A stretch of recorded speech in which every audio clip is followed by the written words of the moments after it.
All right, afternoon, everyone. Well, evening, depending on where you're at. A little different format this time. Please don't judge the background too harshly.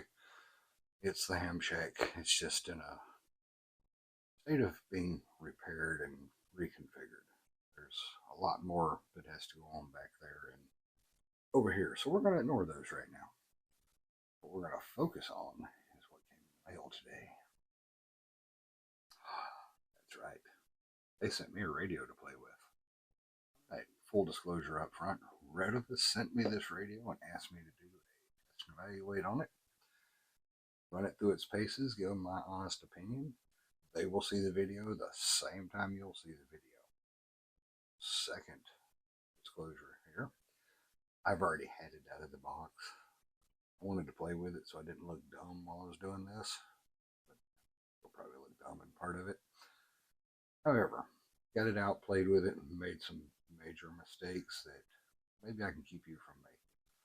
Also, found a few things that will hopefully make your life easier if you order one of these. I'll tell you what, let's get to it and let's take a look at it.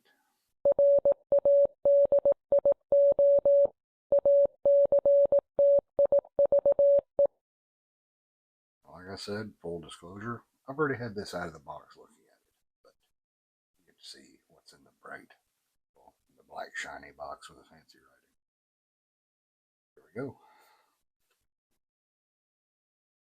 First you get normal manual. Pretty good manual, goes through 99% of what you're going to need. Somewhat easy to read, actually. Your standard rubber ducky antenna. Get the HA2. Now, first opinion, when I pick it up out of the box, this is a heavy radio. This feels good in the hand. Feels good and solid. Seems to be a lot higher quality than I was expecting. Get used to certain things with certain types of radios. This one has got a good, solid feel when you pick it up. Feels good in the hand. Battery off right now.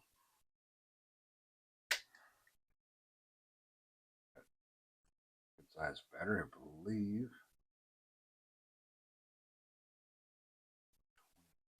20,000. Have to check that.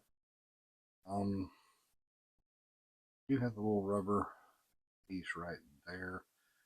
Not sure that fully counts as that IP67. Supposed to be able to submerge this in, I believe it's a meter or 2 meters of water for like 30 minutes. I will not be doing that with this radio. I said good heavy feel to it. Rubberized buttons. You've got the Motorola style connection for programming cable and or antenna on that. There's things you get in the box here. Take everything out. Get the wrist strap. You use these. Comment down below. I've never actually used one of those. Get a pretty stiff back clip to put on that. We'll be putting that on the radio here in a little while. Programming cable, of course, USB to, I'm not sure what the actual term for these is. I just call them Motorola style connector. And you get, of course, your base down here to hook everything up. Now, one nice thing about it, point this out here on this charging base. Note that's USB-C on the back of that charging base. You'll also note right there on the back of the radio, that's USB-C. Just plug straight into this with USB-C, charge that in the car, on the desk, however I want to do it. It's getting around. Now, thankful to see that from Retevis. Good step into the modern era. A lot of radios still have specialized plugs or things like that. Just set this over out of the way. We'll come back to the pretty black box in a little while. Now, while I'm usually not a fan of rubber ducks, testing this one over the past few days, this is actually a pretty decent quality rubber duck antenna on there. Works pretty well. Something I've been wanting to do 2 days while I've been testing this, but I haven't yet. It's right here. You know what's coming. Ah, yes. Taking the plastic off. Alright, like I said, this has got a good solid feel to it in the hand. Put a heft to it, which is really nice. Dual band radio, 2 meter, 440. GPS, GNSS, Bluetooth, connected to your phone on Bluetooth, and has APRS built in. Took me a little bit of working with it to get all that working, but we'll go into more detail on that here in a second. If you go out to the Retevis site, you can download to your computer and they have Windows or Linux and Mac firmware update, the latest firmware. That I've already updated the firmware on this. When I went to activate Bluetooth and the TNC on it, informed me I had the wrong version of Bluetooth. I had to do an upgrade on it. You can download to your phone from Google the app that will let you edit your channels in here and set all your basic things up via Bluetooth on your cell phone. You have to go to the Retevis site, go to the HA2 page, scroll all the way down to the bottom. I believe it's ReleventDocuments. I will put a link to it down in the bottom of this video. Click on that, go in there, and there is a different app. Now this is an APK. You have to load it either on your cell phone, Android phone, or on an Android tablet. Once you do that, you use that app to connect Bluetooth to this. It already has the upgrade there for the Bluetooth, and then you push it over. It is a OTA program. I'll show you that on the phone in a little bit. But you have to update the Bluetooth in here as well. Once you do that, TNC comes to life, your APRS comes to life. Start working with it. Now, I have loaded APRSDroid on my cell phone. I've been using it to communicate back and forth. I've been able to send messages without an issue. Haven't received a message. Now, that could be one where I'm located. I'm going to test that again tomorrow. I'm going to take it on another little jaunt going up to Amvest up the road in DeKalb County. That will give me a little more field testing on the APRS part. As far as programming it though, let's get the Android phone over here.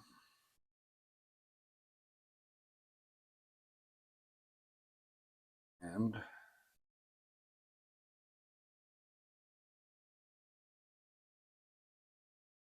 this is the one. I don't think you're going to be able to see it too well on there.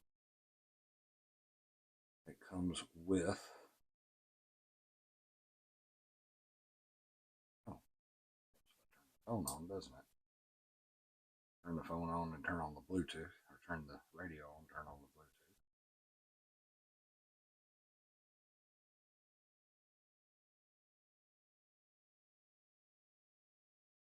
Apologize, I had to go in and make a quick change. You're going to use the app on your phone to program it. You have to go into the Bluetooth settings on here, BT call, and change it to BT app talk. That come up in here if you quit hitting the wrong buttons.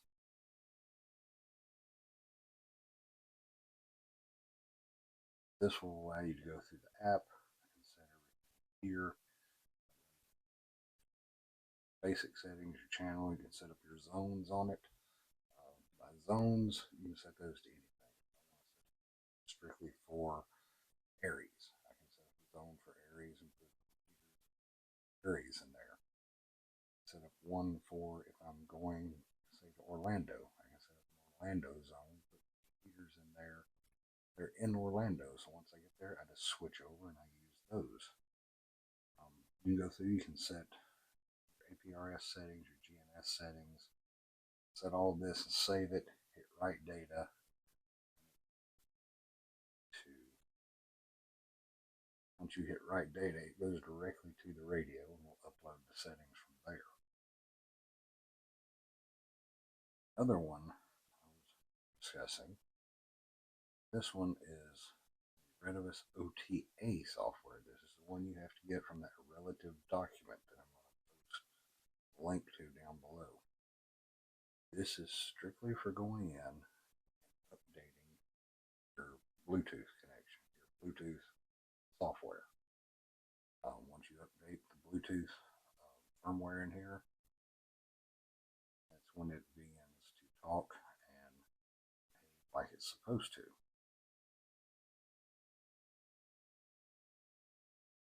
Now, like I said, I've been able to put this on here. Of course, have to pair it with your phone. Pull up your Bluetooth, pair it. That way, everything you can read everything. You can get to it. Actually, are your Bluetooth settings.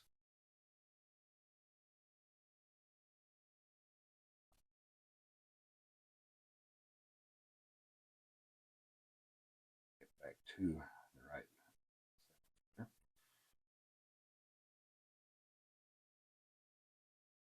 And if I went through the settings, I set up APRSDroid on here.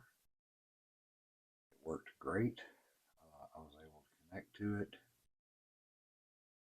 As you can see, while I was at work today, it had fun. It communicated with everything in Huntsville, Alabama. And I'll be testing that out a little more tomorrow while on my way to Hamfest. But sending messages, updating my position on the map, I even checked it against APRS FI, so it's working great on that front. Again, this is 2-meter 440. Even with the rubber ducky that it comes with, I've been able to get out. I've been able to hit local repeaters without any issue. Good and clear on it. I know that there's a film behind that mic or over that mic for the IP67 rating. That does mute it just a little bit.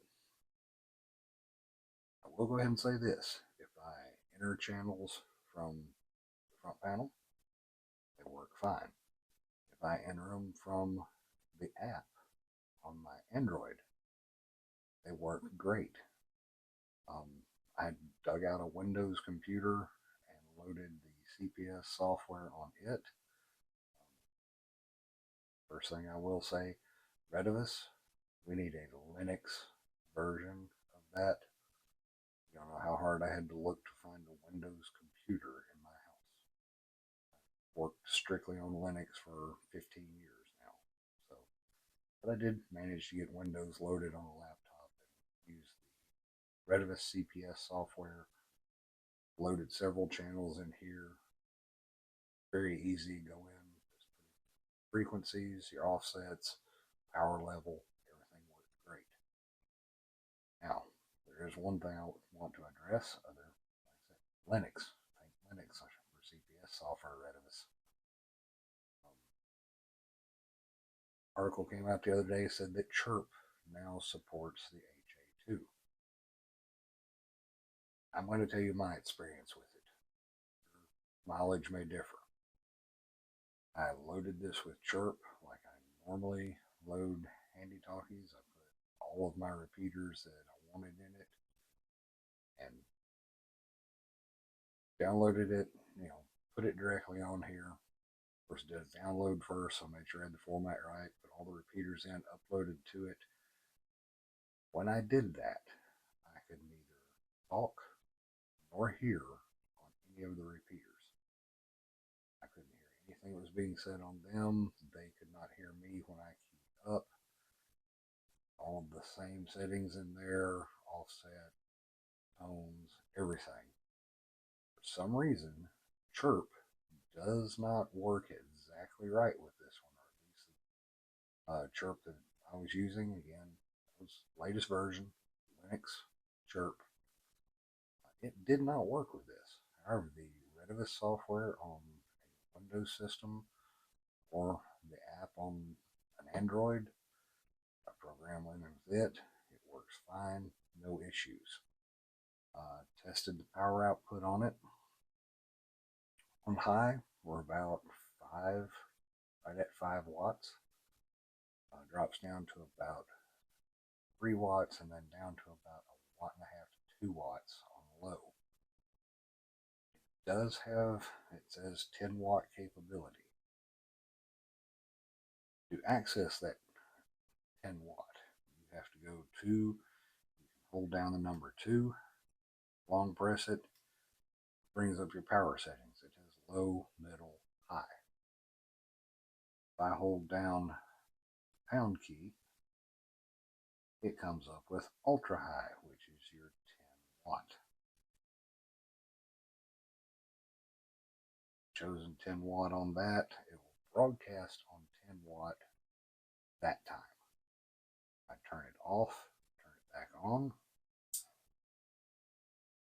Second power off there.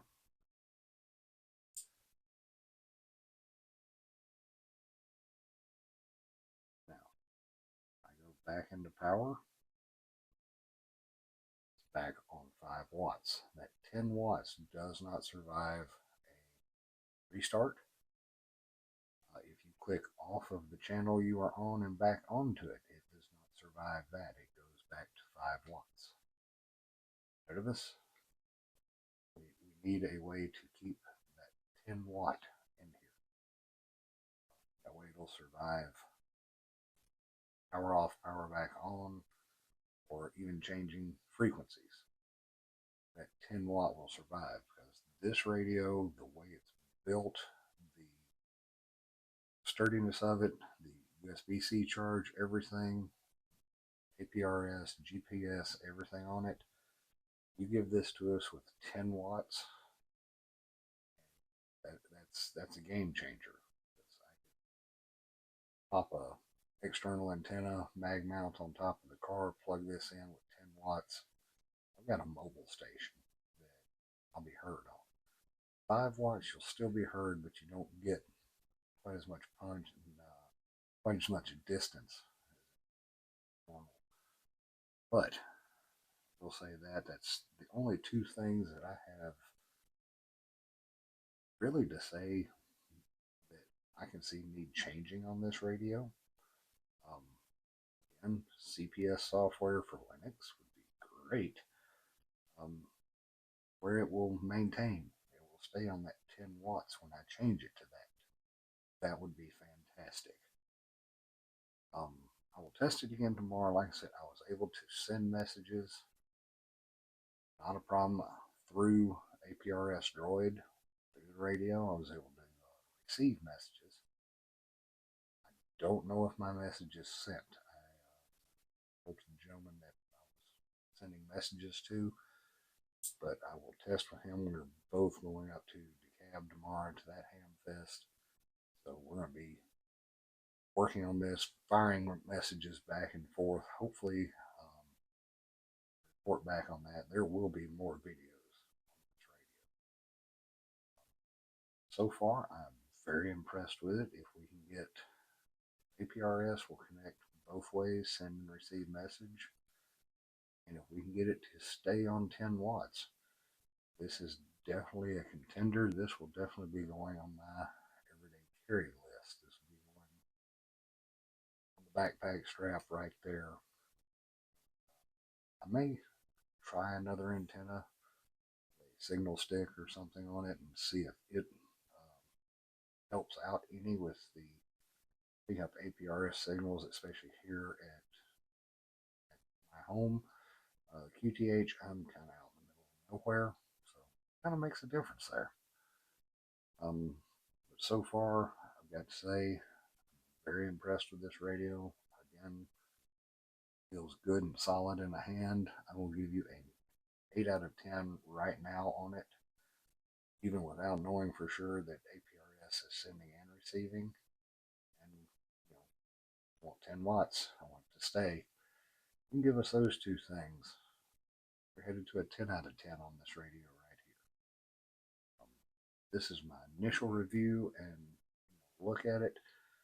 I'm going to be testing this thing, putting it through its paces, and there will be more videos on this. And hopefully, you're going to see this a lot more, and you're going to hear it a lot more, especially if you come to Huntsville Ham Fest. I'll have it there. I'll have APRS running on it. You can contact me that way. Right now, I'm going to say great job on this. Definitely going to be carrying this. You will definitely hear and see more about this radio over the coming days and weeks. But, it's KN4MDE. Get on your radio, get out, get radioactive.